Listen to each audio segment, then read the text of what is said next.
இந்த பாரு, இந்த கத்தி ஊண்டி வச்சுட்டு போயிடுறான்.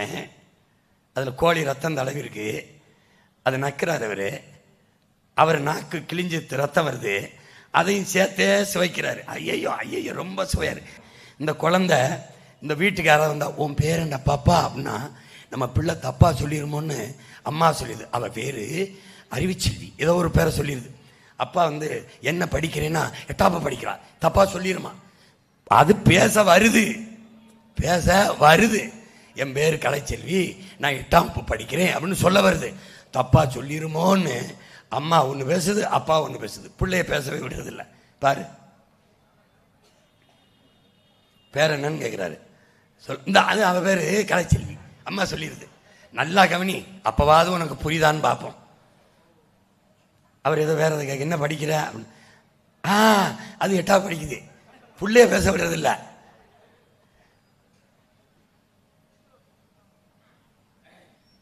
மாறி மாறி தனக்கு பதிலாக அப்பனும் ஆத்தாலுமே பேசிடுறாங்க. பிள்ளைக்கு பதிலாக பிள்ளை வெளியில் பேசும் திறன் இருந்தும் ஊமையாக போயிடுது. அதனால என் மக்கள் உழைக்கிற திறன் இருந்தும் இந்த ஓசி, இந்த மிக்சி ஓசி, கிரைண்ட் ஓசி, பருப்பு ஓசி, அரிசி ஓசி, கடைசியா புரியுதா? இதை இப்பவாது மயஞ்சோறதை கேட்டு கொஞ்சம் யோசி. யார் தெரியுமில்ல, கங்காரு குட்டி. இவன்னா உரிய பருவத்தில் அதை குதிக்க போகும்போது இல்லை உனக்கு வயசு வரல, நீ உள்ள பத்திரமாயிரு. கங்காரு பத்திரமாயிருன்னு அது குதிக்கிறேங்குது. அம்மா நான் குதிக்கிறேம்மா, நம்ம மக்கள் எனக்கு வேலை கூடியா சம்பளம் முடியான்னு ஐயா ஸ்டாலினே பேசுறாப்புல எதிர்க்கட்சியா இருக்கும்போது. மக்கள் யாரும் இலவசத்தை விரும்பவில்லை, வேலைதான் கேட்கிறார்கள். இவர் வந்தாவே 2000 வருது. இந்த கங்காரை பார்த்தீங்கன்னா அந்த கதையை, இந்த குட்டி குதிக்கிறேங்குது, என் மக்கள் வேலைக்கு போறேங்கிறான். இரு பத்திரமா இரு, உனக்கு பேசாம இன்னும் கொஞ்சம் நாளைக்கு இருந்து நல்ல வயிற்றுக்குள்ளே இருந்து பழகிருது கதகதப்பா. இப்ப குதிக்க சொல்லுது, குதி அப்படின்னு. குதிக்க மாட்டேங்குது. இப்ப உழைக்கிறதே மறந்துட்டா என் மக்களை. திடீர்னு வேலைக்கு போச்சுன்னு வச்சுக்க, விளக்கமாறு உண்டு அடிப்பான். ஏண்டா டேய், நான் கேட்கும்போது வேலைக்கு போக சொல்லலை. இப்போ என்னடான்னு இது என்ன ஆயிருது, அந்த கங்காரு குட்டி வயிற்றுக்குள்ளே இருந்து பெருத்துருது. தாய் குதிங்குது, குதிக்க மாட்டேங்குது. கடைசியாக என்ன ஆயிடுது, வலியுறுத்துது, குதின்னு. ஏன் வலியுறுத்தியது. கடைசியாக என்ன, அது ரெண்டும் சேர்ந்து செத்து போகுது. இந்த வாரம் இந்த கதையை இதையும் ஐயா இறை என்பதாக எழுதியிருக்காப்ல. படிக்கணும், கொஞ்சம் படிக்கணும் பிள்ளைய. பாரு, குட்டிக்கு பதிலாக தாய் குதிச்சுட்டு இருந்தது. கடைசியாக அதால் முடியலை, கண்ணீர் சிந்தது. தயவு செய்து குதி, எனக்கு வலிக்குதுன்னு. முடியலை, செத்து போகுது. ரெண்டுமே செத்து போகுது.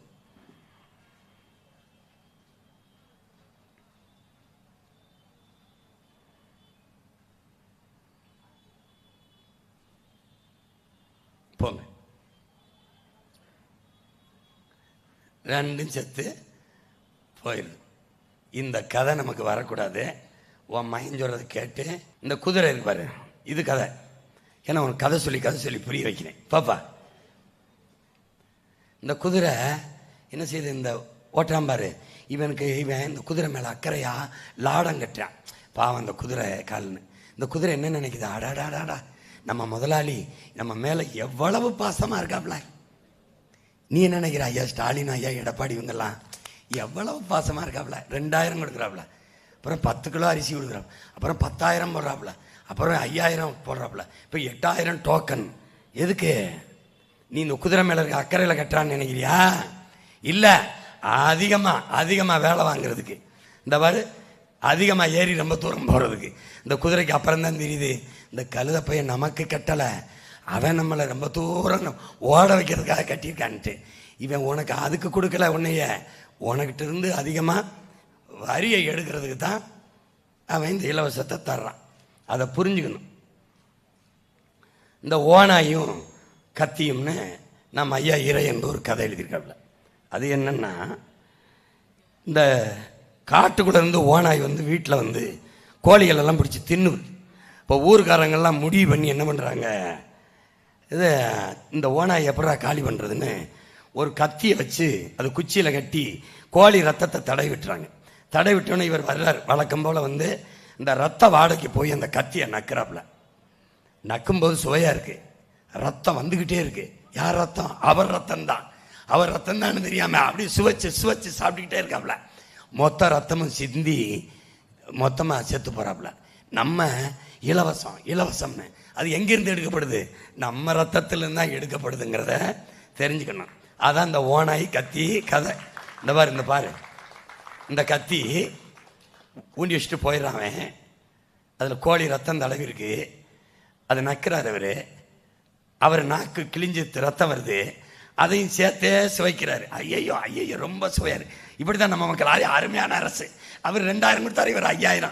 ஐயோ இவர் 20000. ஐயா அவர் கடைசியா இந்த செத்து போச்சல ஓனாயி அது மாதிரி போக வேண்டியதான். புரியுது? இப்போ திருடனு நாய். இந்த கதையை பாரு, இந்த கதையை பாரு. இவன் ஏறி குதிச்சு திருட போறேன். அந்த நாய் அப்படியே பார்க்குது. தைரியமா ஏறி குதிச்சு போறாப்லையே. அப்ப நம்ம வீட்டுக்கு சொந்தக்காரனா இருப்பான். வீட்டு ஓனருக்கு நம்ம எஜமானுக்கு சொந்தக்காரனா தான் இருப்பான். நாய் பேசாம இருக்கு, பார்க்குது. நம்ம இல்லாம இருக்கு. இவ்வளவு தைரியமா போறான்ல, போறான், குலைக்கல. மறுபடியும் பார்க்குறான் அந்த நாய், குலைக்காம இருக்கே. ஒருவேளை திருட போகும்போது கத்தி ஊற கொட்டிடுமோ, யாரையாவது எழுப்பி விட்டுருமோன்ட்டு இடுப்புல இருந்து கை பையில இருந்து ஒரு எலும்பு துண்டை போடுறான். அது வரைக்கும் வீட்டுக்கு சொந்தக்காரன் நல்லவன் நினைக்குது. ஒரு எலும்பு துண்டை போட்டவன, ஐயோ பைய திருட வந்திருக்காண்டா, திருட்டு பய அப்படின்னு என்ன பண்ணுது, என்ன பண்ணுது பாரு. பார்க்குதவன, அவன் யோசிக்கிறான், கடிக்காம இருக்குது. என்ன பண்றான், எலும்பை போடுறான். ஓட்டவன பார்க்குது, இவன் டே திருட வந்திருக்கான்னு எலும்பை கடிக்காம அவனை கடிக்குது. இப்போ ஓட்டுக்கு காசு கொடுக்கும்போது நீ என்ன நினைக்கன, இவன் நமக்கு சேவை செய்ய வர்றான், இவன் நமக்காக பணி செய்ய வரான் அப்படின்னு நீ நினைக்கிற. ஆனா ஓட்டுக்கு காசு கொடுக்குறான் பாரு, அப்ப நாய்க்கு தெரியுது திருட வரான்னு. உனக்கு தெரிஞ்சிடணும். எப்படி? யோக்கிய பைய திருட வரான்னு என்ன பண்ண, விளக்கமாறு செருப்பை கொண்டு வெளுத்து விடணும். அது கடிச்சு விடுது, நீ அடிச்சு விடுற. இந்த ஓடுறான் பாரு, இது மாதிரி ஓட வைக்கணும். நரி இருக்காருல்ல, நரி. எந்த நரி? இந்த திராவிட நரிகள் அறிவிக்குதுல. 2000 2000 5000 8000 10000 மிக்சி ஃப்ரிட்ஜு இது மாதிரி நரி அறிவிக்குது பாரு. என்ன பண்ணுதுன்னா, நாடை ஆளணும்னு ஆசை வந்துருச்சு. இப்போ நின்றுக்கிட்டு எல்லாரையும் கூட்டி வச்ச ஆடுகளை எல்லாம் பேசுது. நீங்கள் எல்லாம் எனக்கு ஓட்டு போட்டிங்கன்னா குளிர்காலத்தில் மழை காலத்தில் உங்கள் ஒவ்வொருத்தருக்கும் ஒரு போர்வை. அப்போ ஆடுகள்லாம் ஆசைப்படுது, அடடே இவன் நமக்கு போர்வை கொடுக்குறான்டா, இந்த நரிக்கே போட்டுன்னு ஓட்டை போட்டாங்க.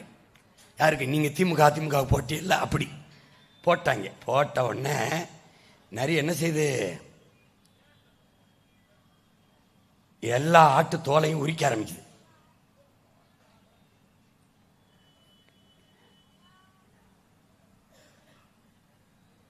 போர்வை கொடுக்குது. கடைசியாக என்ன பண்ணுது, போர்வை நரி ஆட்டு தோலை பூரா உரிக்குது. ஏன் நீ ஆட்டு உரிச்சிருது, என்ன தோலை எங்க தோலை உரிக்கிற அப்படின்னு. அப்போ அதுலேருந்து தானே போர்வை செய்யணும்.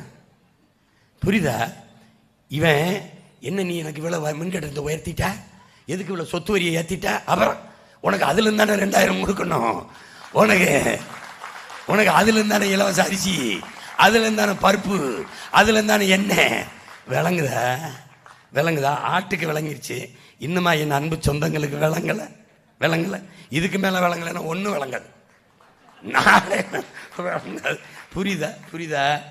பாரு, இப்ப எல்லோரும் இதுல என்னன்னா, நீ யாருன்னு தெரிஞ்சுக்கணும். உலகத்துக்கு சோறு ஓட்டையணும். எல்லாரும் நம்ம முன்னோர்கள் இருக்கான்ல, நம்ம முன்னவன், நம்ம தாத்தன் திருத்தக்க தேவன் இருக்கான். அவன் சீவக சிந்தாமணின்னு ஒரு காப்பி எழுதியிருக்கான்.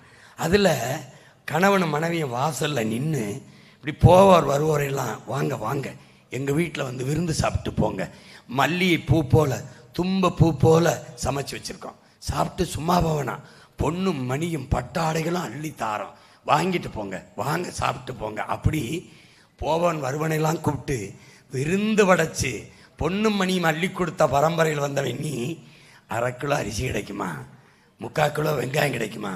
பூ பாரு பாரு, நீ யாருன்னு பாரு. இவன் யாரு தெரியுமில்ல, எல்லா பையனும் நாயை கட்டினா வாசல்ல. நீ யார் தெரியுமில்ல, திண்ணையை கட்டினேன். ஏன்? போவன் வருவன்லாம் சாப்பிட்டுட்டு ஓய்வு எடுத்துட்டு போட்டு எல்லாம் வரவனை குலைச்சி வரட்டணும்னு நாயை கட்டும்போது ஓம் பரம்பரை திண்ணையை கட்டுச்சு. எதுக்கு? சாப்பிட்டு ஓய்வு எடுத்துட்டு போட்டோம்னு. எல்லாரும் கல் மாவில் அரைச்சி போட்டு கோலம் போட்டுக்கிட்டு இருந்தான். கல் மாவில் ஓம் முன்னோர்கள் ஓம் பார்த்தா பாட்டி என்ன பண்ணா? அரிசி மாவில் போட்டான். எதுக்கு? இந்த ஈக்கும் எறும்புக்கும் இந்த குருவிக்கும் இறையா இருக்கணும்னு. எப்படிப்பட்ட மாண்பு கொண்ட இனத்தின் மக்களடா நாம். கொடுத்து கொடுத்து கொடுத்து வாழ்ந்த இனத்தை கையேந்த வச்சிட்டான்டா. இந்த பிச்சைக்கார பயிலிட்ட நாட்டை கொடுத்து நீ மானத்தை வித்துட்டு வாழ்றியே. 8000 ரூபா டோக்கன் என்ன வாங்குவேன்? இப்போ எனக்கு ஐயா, நான் என்னங்க இருந்த 8000 ரூபா டோக்கன் வச்சு இந்த முதலமைச்சர் பதவி எனக்கு வாங்கி கொடுங்க. 8000 ரூபா டோக்கன் எப்படி? அவர் வந்து ஐயா எடப்பாடி 10,000 கொடுக்குறேன், ஃப்ரிட்ஜு கொடுக்குறேன். அதில் எதை வைப்பிய? காய்கறி, வெண்டைக்காய், கத்திரிக்காய், சோரைக்காய். அதை அவர் கொடுக்க மாட்டார். எங்கள் அப்பா விவசாயி தான் கொடுக்கணும். கவனமர்.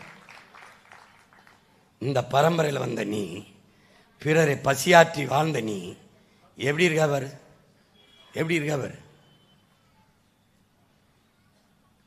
இதெல்லாம் உன்னால் நிறைவேற்றிக் கொள்ள முடியும். இந்த அரிசி வாங்கிட முடியும், இந்த பருப்பு வாங்கிட முடியும், இந்த பிஸ்கட் ரொட்டியை வாங்கிட முடியும். இதையெல்லாம் வாங்க முடியாத உன்னை கையேந்த வச்சாம்பார். இது என்னது? ரேஷன் கடையில் கொடுக்குற இலவச அரிசி. இப்போ மயம் என்ன கேட்குறேன்? இவர் ஒரே வயல், ஒரே நெல்,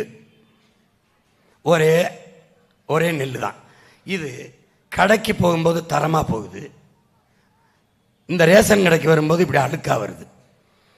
இப்படி புழுத்து இந்த புழு பூச்சி வண்டெல்லாம் இந்த அழுக்கா வருது. இது ரேஷன் அரிசி தான், இது கடை அரிசி. அப்போது ஒரே நெல், ஒரே வயல். கடைக்கு வியாபாரத்துக்கு போகும்போது தரமாக போகுது, மக்கள் சேவைக்கு ரேஷன் கடைக்கு வரும்போது தரங்கட்டு வருது. இடையில என்ன நடக்குது? இது கேள்வி கேட்கணுமா இல்லையா சொல்லு. பாரு என்ன நடக்குது பாரு. இப்போ இங்க பாரு, இந்த அரிசியை சாப்பிட்ட ஒரு அமைச்சர் சொல்லு, ஒரு மாமன்ற உறுப்பினர், ஒரு சட்டமன்ற உறுப்பினர் அல்லது ஒரு நாடாளுமன்ற உறுப்பினர், எவனாவது ஒருத்தனை சொல்லு சாப்பிடுவான்னு சொல்லு. டேய், நான் சத்தியமாக சொல்கிறேன், சத்தியமாக. எங்கள் ஊருக்கு போகும்போது எங்கள் அம்மா சொல்கிறாங்க, ஐயா இந்த ரேஷன் அரிசிப்பா சனம் பாவம்ப்பா. ஏனம்மா? ஐயா அந்த அரிசியை வாங்கிட்டு வந்து நம்ம பயன்படுத்தலை. எங்களுக்கு நெல் இருக்குது, எங்களுக்கு நிலம் இருக்குது, 150-200 மூட்டை நெல் விளையும். இங்கே பாரு, அந்த அரிசியை எங்கள் மாடு வச்சுருக்கோம், மாட்டுக்கு ஆக்கி தவிட்டோடு அந்த தண்ணியோட கலந்து வச்சா எங்கள் அம்மா சொல்கிறாங்க, மாடு தொட்டியில் வாயை வைக்க மாட்டேங்குதுப்பா, நாற்றம் குடிக்க மாட்டேது. கோழிக்கு போட்டேன்ப்பா, கோழி கொத்தலாட சாமி, கோழி கொத்த மாட்டேங்குது. அதை என் மனுஷன் சாப்பிட்றேன். இந்த மாதிரி இந்த ரேஷன் அரிசியை எவனா சாப்பிட்றானா? ஒரே ஒருத்தன் சாப்பிட்டான். எப்போ பார், யாருன்னு பாரு. எவனும் சாப்பிட மாட்டான். இந்த அரிசியை பாரு என்ன தரத்தில் இருக்குன்னு பார்த்துக்க. அரிசி கடத்தப்படுது, அரிசி கடத்தப்படுது கேரளாவுக்கு. அவன் இதை கொண்டு போய் தவிடோட கலந்து மறுபடி தீட்டி அரவை மில்லில் அதை வித்துறான், மட்டை அரிசின்னு வித்துறான். இதில் என்ன கொடுமை நடக்குதுன்னா, இந்த மூட்டையில் தான் ஏற்றி இறக்குறான். நல்லா பாரு, ஏற்றி இறக்குறான், மூட்டையில் தான் ஏற்றி இறக்கான் பாரு. இதில் இந்த மூட்டையில் ஏற்றி இறக்குனதுல சிந்துனதுல 1950 கோடி. 2000 கோடின்னு சொன்னீங்கன்னா 2000 கோடியா அப்படின்னு பயந்துருவாயின்னு 1950 கோடி.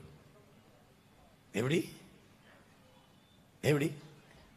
1950 கோடி. சரி, 1950 கோடின்னு வைப்போம். எப்படி நீ கை கிட்ட எடுத்து வச்சியா இல்லை வாளியில் அள்ளி கொட்டினியா? மூட்டையா தானே இறக்குன. அதில் எப்படி 1950 கோடிக்கு சிந்தும்? சிந்திச்சா நீங்க கடத்தி வித்திய, சிந்திச்சா கடத்தி வித்தினியா? நீ எங்களை பைத்தியக்கார பையன் நினைச்சு தானே கேனப்பைய கூட்டம் தானே கதை விட்டுக்கிட்டு இருக்க.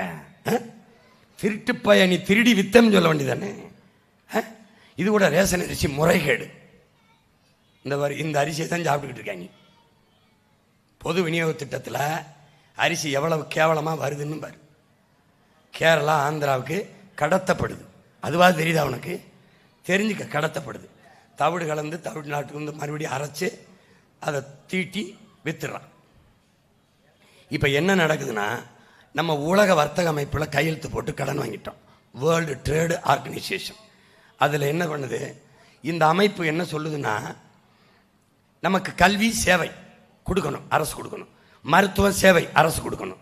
மின் உற்பத்தி விநியோகம் சேவை சாலை போடுதல், பராமரித்தல், போக்குவரத்து நடத்துதல் சேவை. அப்புறம் குடிநீர் விநியோகம் சேவை. இதையெல்லாம் அவன் என்ன சொல்றான், இது சேவை இல்லை, பிசினஸ், தொழில். தொழிலை செய்வது அரசின் வேலை இல்லை. அதனால நீ முதலாளிகள்கிட்ட இதை கொடுத்துரு, கல்வியை கொடுத்துரு, மருத்துவத்தை கொடுத்துரு, போக்குவரத்தை கொடுத்துரு, மின் உற்பத்தி விநியோகத்தை கொடுத்துரு, குடிநீர் விநியோகத்தை கொடுத்துரு, எல்லாத்தையும் கொடுத்துட்டு கமிஷனை வாங்கிட்டு கையெழுத்து போட்டுக்கிட்டு கம்முன்னு இரு. இதுக்கு தான் நீ நாளைக்கு ஓட்டு போட போற. 23ஆம் தேதி கமிஷன் பாய்ஸுக்கு தான் ஓட்டு போட போற. Be careful. இப்போ என்ன பண்றான், உன்னோட உணவு மானியத்தை துண்டி இலவசமாக அரிசி கொடுக்கறத நிறுத்துங்கிறான். யாரு? அந்த வர்த்தக அமைப்பு. இல்லைனா எனக்கு அரிசி வியாபாரம் படுத்துக்கிறது, இலவசமாக போடாத நிறுத்துங்கிறான். இப்போ நீ போயிட்டு, சாமி மண்ணெண்ணெய் இல்லை ரேஷன் கடையில், ஐயா பருப்பு இல்லை, ஐயா அரிசி இல்லை, எழுதி வச்சுக்க, கொஞ்ச நாள் கழிச்சு போ, ஐயா இங்கே ரேஷன் கடையே இல்லைன்னு நீ வரலை, நான் பிரபாகர மகன் இல்லை பார்த்துக்கிட்டு நீ வருவ. இந்த WTO ரேஷனை நிறுத்துங்க, பொது விநியோக திட்டத்தை நிறுத்து அப்படிங்கிறான். இப்போ ஓ மையம் வந்து என்ன செஞ்சிடறேன், அவன் நிறுத்தலை, உன்னை ரேஷன் அரிசிக்கு கையேந்த வைக்கலை, அந்த புளுத்து போன அரிசிக்கு போக விடலை. ஏன்? நான் உன் மையனை வேளாண்மை செஞ்சிடறதுனால நான் என்ன பண்ணிடுறேன், இதை நிறுத்திட்டு, இதை பற்றி எதிர்பார்க்கல. நான் போய நம்மளே வேளாண்மை செய்கிறதுனால இருப்பா இங்கப்பா. குறிஞ்சி அங்காடியில்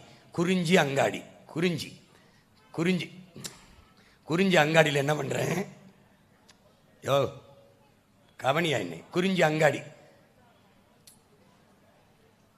இங்கே என்ன பண்ணுறோம்னாப்பா,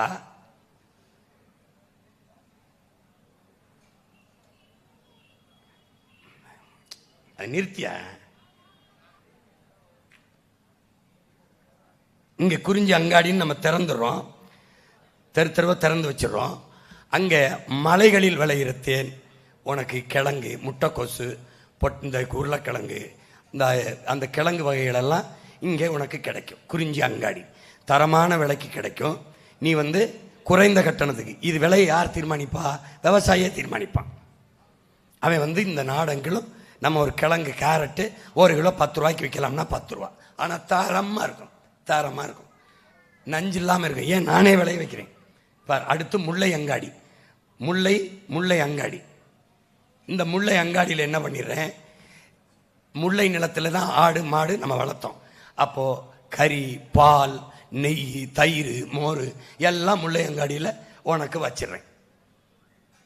பால் பவுடரு, பாலாடை கட்டி, பால் கோவா எல்லாம் இங்கே வச்சிடுறேன். அடுத்து என்ன பண்ணுறேன், மருதம் அங்காடி. இங்கே தான் நம்ம விவசாயம் செஞ்சோம். மருதம் அங்காடி. அங்கே அரிசி, பருப்பு, காய்கறி எல்லாம், வெங்காயம் எல்லாம், கத்தரிக்காய், வெண்டைக்காய், சொரக்காய் எல்லாம் மருத அங்காடியில் இருக்கும். என்ன உங்க பிரச்சனை? வழக்கு தானே, ஓட வேண்டியதானே. உங்களுக்கு என்ன பிரச்சனை? உங்களுக்கு உங்க பிள்ளைக்கு ஏத்தான் பேசிட்டு இருக்கு. நேரம் போச்சு, நேரம். இப்ப நெய்தல் அங்காடி இருங்க, ஏன் அமர்ப்பா. இங்க நம்மளே மீன் பிடிக்கிறோம், நம்ம மீனவ சொந்தங்கிட்ட வாங்கிக்கிறோம், வாங்கி உரிய விலையை கொடுத்து வாங்கி இந்த நெய்தல் அங்காடியில் வச்சு மீன், கருவாடு, இறால், சுறா, நண்டு எல்லாம் வைக்கிறோம். தரமாக என் மக்களுக்கு கிடைக்க வச்சிடறேன். நீ ரேஷன் கடை இருக்குது இல்லை, அதை பற்றி கவலைப்படாது. சிலிண்டர்லாம் நானே கொடுப்பேன், உன் மகனே நானே தயாரிப்பேன். மாட்டு சாணியில் இருந்து, ஆட்டு கழிவில் இருந்து நானே தயாரிப்பேன். 1.5 சிலிண்டரு ஓசையா தரமாட்டேன். அன்னபூர்ணி சூப்பர் 6, அன்னபூர்ணி சூப்பர் 60 கிடையாது. காசு கொடுத்து வாங்கிக்கிறணும், தடையில்லாமல் தருவேன். நல்ல தட்டுப்பாடு இல்லாமல் நானே உற்பத்தி செஞ்சு உரிய விலைக்கு உற்பத்தி செலவை எடுத்துக்கிட்டு கொடுத்துவேன். அப்போது இனி உன் மகன் ஆட்சியில் இலவசம் இல்லை, எதாவது கட்டணம் இல்லாமல் கல்வி, குடிநீர், மருத்துவம், இது 3ஐயும் தான் தருவேன். வேறு எதுவும் காசு இல்லாமல் தரமாட்டேன். எனக்கு முடிஞ்சா போட்டா போடு, போடலைன்னா போ, அவ்வளோதான். எங்கள் ஊரில் ஒரு கதை, கப்பலில் பொண்ணு வருதுன்னு இருக்காரு அவர். எனக்கு ஒன்று எங்கள் அப்பாவுக்கு ஒன்று இருக்காங்க. இல்லை காசுக்குன்னொன்னு, இல்லை நான் சின்ன பையன், எங்கள் அப்பா வயசானவர் வேணான் இருக்கான். அதனால இலவசம்ன்றது நம்ம ஆட்சியில் இல்லை. போப்பா வேமா பாப்பா. கடைசியாக விஷம் தருவான், இலவசம் குடிச்சிட்டு போ. இப்போ இங்கே பாரு போ. இவர் கையேந்தனா பிச்சை, இவர் போங்க. இப்போ நம்ம எல்லாரும் சேர்ந்து கையேந்தனா இலவசம், அது பிச்சை இல்லை. நான் கையேந்தினா பிச்சை, நாடே கையேந்தினா இலவசம். இவ்வளவு தட்சாலி வரானர். இவ்வளவுதான். உன்னை பிச்சைக்காரனா மாத்தனவனுக்கு மறுபடியும் ஓட்ட போட போறியா? இந்த நிலையை மாத்தணும் துடிக்கிற உன் மகனுக்கு போட போறியா? இவ்வளவுதான். இந்த தேர்தலில் போப்பா போப்பா. இந்த தரத்தில் உன்னை வாழ விட்டுருக்கான். இவன் யாரு? முல்லைக்கு தேர விட்ட பாரி உன் பேத்த உன் பாட்டேன். அவன் யாரு? மயிலுக்கு போர்வை போத்துன பேகன். நீ தான் வேட்டி சேலை கிளையிற. மயிலுக்கே போர்வை போத்துன நீ இந்த மானத்தை கட்டிக்கிற மரத்தை கட்டிக்கிற வேட்டி சேலைக்கு நிற்கிற. அவர் நிற்கிற.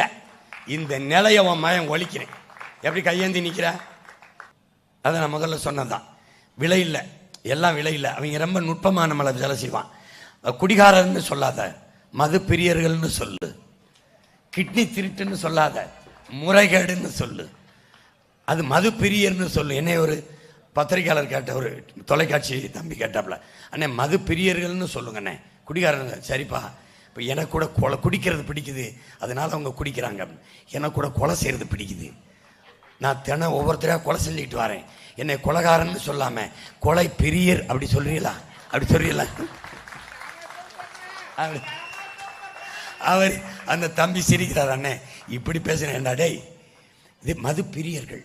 கிட்னி திருட்டுன்னு சொல்லாத, சிறுநீரகம் முறைகேடு.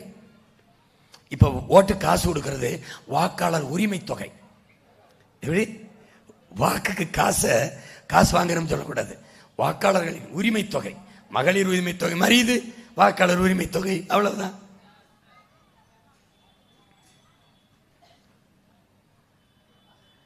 காசு கொடுத்து நம்ம வாங்குற பொருளே தரம் இல்லாம போயிருது.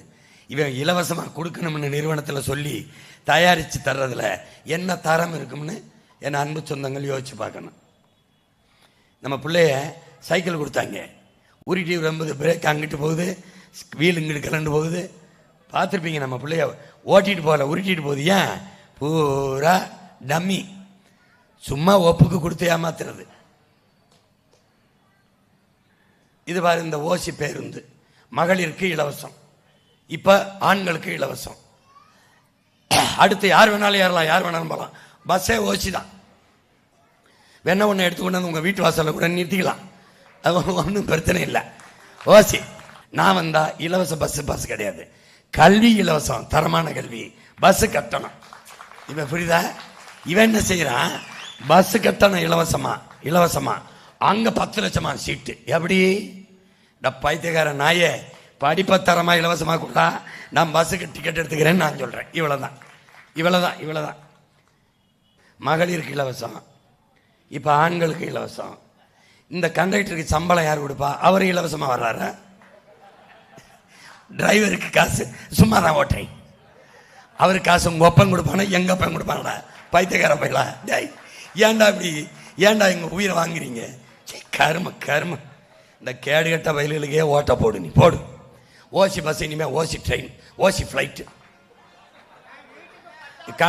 கடைசியா இவ்வளவு விவசாயம் இலவசம், குடிச்சிட்டு சாவு இலவசம், போய் படுத்துட வேண்டியதான்.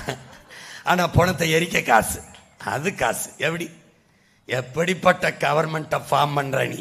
உன்னுடைய ஓட்ட போட்டு ஸ்டாலின் ஆட்சி தொடரட்டும், நாடு சுடுகாடு ஆகட்டும், போடு தொடரட்டும். 2 வயசு பிள்ளையை தான் இப்ப கற்பழிச்சிருக்கான். நீ வயிற்றுல இருந்து எடுத்து கற்பழிச்சு கொண்டு போடுவேன்.